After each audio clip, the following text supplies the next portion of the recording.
Munnar, it's not just a place, it's a feeling. I regret. പണ്ടൊക്കെ ഞാൻ എൻ്റെ കൊളീഗ്സിനെ കുറേ കളിയാക്കിയിരുന്നു, നിങ്ങൾക്ക് അവിടെ വല്ല ചിന്ന വീടുണ്ടോ മനുഷ്യരെന്ന് ചോദിച്ച്. പക്ഷെ ഓരോ പ്രാവശ്യം മൂന്നാർ വന്നു കഴിയുമ്പോഴാണ് ഞാൻ മനസ്സിലാക്കുന്നത് എന്തുകൊണ്ടാണ് ആൾക്കാർ വീണ്ടും വീണ്ടും വരുന്നതെന്ന്. ഐ തിങ്ക് കൊച്ചിയിൽ വർക്ക് ചെയ്യുന്ന മിക്ക ടെക്കീസിന് ഒരു വീക്കെൻഡ് എസ്കേപ്പ് പ്ലേസ് ആയിരിക്കും Munnar. Welcome to my YouTube channel everybody. Good morning guys, it's 5:30 in the morning and we are going to Munnar. ഇപ്രാവശ്യം ഞങ്ങൾ KSRTCയിൽ മൂന്നാർ എക്സ്പ്ലോർ ചെയ്യാനാണ് പ്ലാൻ. സോ വൈറ്റ്ലിയിൽ നിന്ന് 5:30 KSRTC എടുക്കും ആൻഡ് 10 മണിയാകുമ്പോൾ മൂന്നാർ എത്തും എന്നാണ് പറയപ്പെടുന്നത്. ഇതൊക്കെ എക്സ്പെക്ടേഷൻ. റിയാലിറ്റി എന്താണെന്ന് ഞാൻ പിന്നെ പറയാം. സ്വന്തം ബസ് വരാത്തത് കൊണ്ട് മൂന്നാറിലേക്ക് പോകുന്ന വേറെ ബസ്സുകൾ വായി നോക്കിയിരിക്കുന്ന ലെയിൻ ഞങ്ങൾ. 5:30 വരേണ്ട KSRTC ബസ് 7 എത്തി. ഞാൻ പറഞ്ഞില്ലേ, expectation versus reality. Finally bus കിട്ടി ഗൈസ്. ഇനി നമുക്ക് നമ്മുടെ യാത്ര ആരംഭിക്കാം. എന്റെ ഇരിപ്പ് കാണുമ്പോൾ നിങ്ങൾ ചിലപ്പോൾ തെറ്റിദ്ധരിക്കും ഞാൻ കൂലങ്കക്ഷമായി എന്തോ ആലോചിച്ചുകൊണ്ടിരിക്കുമായിരിക്കും. അതെ, ഞാൻ ആലോചിക്കുകയാണ്, സമയം 12 ഫുഡ് കഴിച്ചില്ല, വിശക്കുന്നു, എപ്പോ മൂന്നാർ എത്തും, എപ്പോ ഫുഡ് കഴിക്കാൻ പറ്റും, ഇതാണ് ഞാൻ ആലോചിക്കുന്നത്. എന്റെ ഇപ്പൊ ഒരു ചിരി നിങ്ങൾ കണ്ടില്ലേ? നല്ല വിഷമുണ്ട് എനിക്ക്. വിശന്നിട്ടാണേ. വേദന ഒരു പ്രത്യേക അപ്രിസിയേഷൻ കൊടുക്കാനായിട്ട് ഞാൻ ആഗ്രഹിക്കുന്നു. ചെറിയ മഴ, നല്ല മഞ്ഞ, ആവശ്യത്തിന് തണുപ്പ്. ആഹാ, സന്തോഷമായി. 10 മണിക്ക് എത്തേണ്ടി ഞങ്ങൾ അങ്ങനെ ഫൈനലി 12 മണിയപ്പോൾ മൂന്നാറിലെത്തി ഗൈസ്. ആൻഡ് നിങ്ങളിപ്പോ കണ്ടുകൊണ്ടിരിക്കുന്ന ഈ ദൃശ്യങ്ങൾ മൂന്നാറിൽ നിന്നും സൂര്യനെല്ലിയിലേക്കുള്ള ഞങ്ങളുടെ ജീപ്പ് യാത്രയാണ്. ഇത് ശരത് ഇവിടെ അർമ്മതിച്ചുകൊണ്ടിരിക്കുന്നു.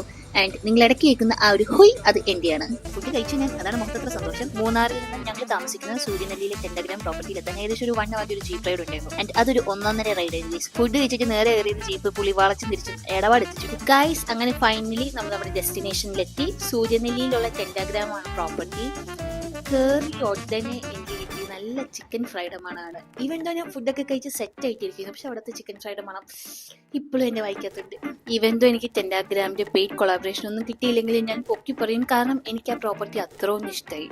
വന്ന് വർക്ക് ചെയ്യാൻ ഞാൻ എല്ലാവർക്കും സജസ്റ്റ് ചെയ്യുന്ന സ്പേസ് ആയിരിക്കും ടെൻഡഗ്രാമിലെ സൂര്യനെല്ലിയിലുള്ള ഈ പ്രോപ്പർട്ടി. കാരണം വൈഫൈ ഉണ്ട്, കാമുണ്ട്, പീസ് ഉണ്ട്, നല്ല ഫെസിലിറ്റീസും ഉണ്ട്. ടെൻഡഗ്രാം സ്പോൺസർ മീ. ഞാൻ ആ പ്രോപ്പർട്ടിയുടെ ജസ്റ്റ് ഒരു ഔട്ട്ലുക്ക് തരാവേ. ഫുൾ ഫെസിലിറ്റീസ് കവർ ചെയ്യാൻ പറ്റിയില്ലെങ്കിലും എനിക്ക് അവിടുത്തെ ഒരു ബ്യൂട്ടി അല്ലെങ്കിൽ ഒരു നേച്ചറിന്റെ ഒരു ഭംഗി കാണിക്കാനായിട്ടാണ് ഞാൻ ഈ ടിപ്സ് ആഡ് ചെയ്യുന്നത്. ഞാൻ വീണ്ടും പറയുന്നു, ടെൻഡഗ്രാം സ്പോൺസർ മീ, കാരണം ഞാൻ നിങ്ങൾക്ക് വേണ്ടി അത്രയും പ്രൊമോഷനാണ് നൽകുന്നത്. അങ്ങനെ ഫുൾ പ്രോപ്പർട്ടി എക്സ്പ്ലോർ ചെയ്തതിനു ശേഷം വൈകുന്നേരം ഒരു ചായ ഒക്കെ കുടിച്ച് ഒരു ടീ പ്ലാന്റേഷൻ വാക്കിനായിട്ട് ഇറങ്ങി. എന്റെ മാനെ, ആ വാക്ക് ഉണ്ടല്ലോ, ഞാനിപ്പോൾ ആലോചിക്കുന്നു, വെറുതെ ഇല്ല സായിപ്പുമാര് നമ്മളുടെ കേരളം ഗോഡ്സ് ഓൺ കൺട്രി എന്ന് വിളിക്കുന്നത്, കാരണം അത്രയ്ക്ക് ഭംഗിയാണ്. ഞാൻ മൂന്നാർ 1000 പ്രാവശ്യം വന്നിട്ടുണ്ടെങ്കിൽ വീണ്ടും വീണ്ടും കടമയുണ്ട്. ഈശ്വര, എന്ത് രസം ഈ സ്ഥലം കാണാൻ. അത്രയ്ക്ക് രസം എന്ന ഒരു വാക്ക്. വരാനിരിക്കുന്ന അപകടം മനസ്സിലാക്കാതെയാണ് ഞാൻ കാവടിത്തുള്ളി പോകുന്നത്. അതായത് ഞങ്ങളുടെ പ്രോപ്പർട്ടിയിൽ നിന്ന് ഒരു 10 മിനിറ്റ് ട്രക്ക് ചെയ്താൽ കുരിശുമല ട്രക്കിംഗ് ആണ്. അപ്പോൾ ആ സ്പോട്ടിലേക്ക് ട്രക്ക് ചെയ്യുന്ന ഞങ്ങളെല്ലാവരും ഫൈൻ നോട്ട് എന്ന് പറഞ്ഞ് റെയിൻ കോട്ടും ഷൂസും കോട്ടും എല്ലാം ഇട്ട് ഇറങ്ങിക്കഴിഞ്ഞപ്പോഴാണ് മനസ്സിലാവുന്നത് അത് വെറുതെ ട്രക്കിംഗ് അല്ല, നല്ല കുത്തനെ കേട്ട. പക്ഷെ എന്തൊക്കെ പറഞ്ഞാലും ആ മലമുകളിൽ എത്തിയതിനു ശേഷമുള്ള ഒരു view, it was all worth it.